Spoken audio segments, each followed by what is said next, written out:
رات کا وقت تھا۔ مدینہ کی گلیاں خاموش تھی۔ لوگ سو چکے تھے لیکن ایک شخص جاگ رہا تھا۔ یہ شخص مدینہ کا امیر تھا، حضرت عمر بن خطاب رضی اللہ تعالیٰ عنہ۔ وہ اکثر رات کو شہر کا چکر لگاتے تھے، نہ اس لیے کہ کوئی انہیں پہچانے بلکہ اس لیے کہ اگر کوئی بھوکا ہو تو عمر اسے دیکھ سکے۔ اس رات ایک جگہ کے پاس سے گزرتے ہوئے انہوں نے بچوں کے رونے کی آواز سنی۔ رونا بھوکا تھا، وہ آواز جو سیدھا دل کو چیر دیتی ہے۔ حضرت عمر رضی اللہ تعالیٰ عنہ رک گئے۔ ایک عورت چولہے کے پاس بیٹھی تھی، برتن آگ پر تھا لیکن اس میں کچھ بھی نہیں پک رہا تھا، صرف پانی تھی۔ حضرت عمر نے نرمی سے پوچھا، بہن کیا بنا رہی ہو؟ عورت نے آنسو کے ساتھ جواب دیا، میں بچوں کو بہلا رہی ہوں تاکہ وہ سمجھے کہ کھانا پک رہا ہے اور بھوک میں سو جائے۔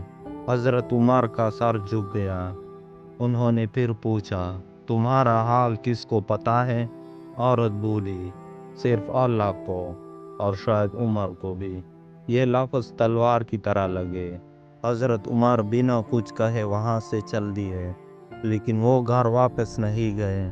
وہ سیدھا بیت المال گئے، وہاں سے آٹا، گھی اور کھجور اٹھائی، لیکن عمر رضی اللہ تعالیٰ عنہ نے کسی کو مدد نہیں لینے دی۔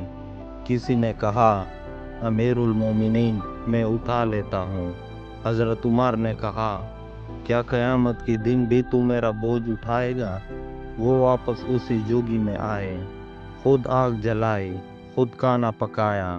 دھواں اٹھ رہا تھا اور مدینہ کا امیر زمین پر بیٹھ کر غریب بچوں کے لیے کھانا پکا رہا تھا۔ جب کھانا تیار ہوا انہوں نے بچوں کو کھلایا۔ بچے ہنسنے لگے، وہ آواز جو بھوک کے بعد رحمت جیسی لگتی ہے۔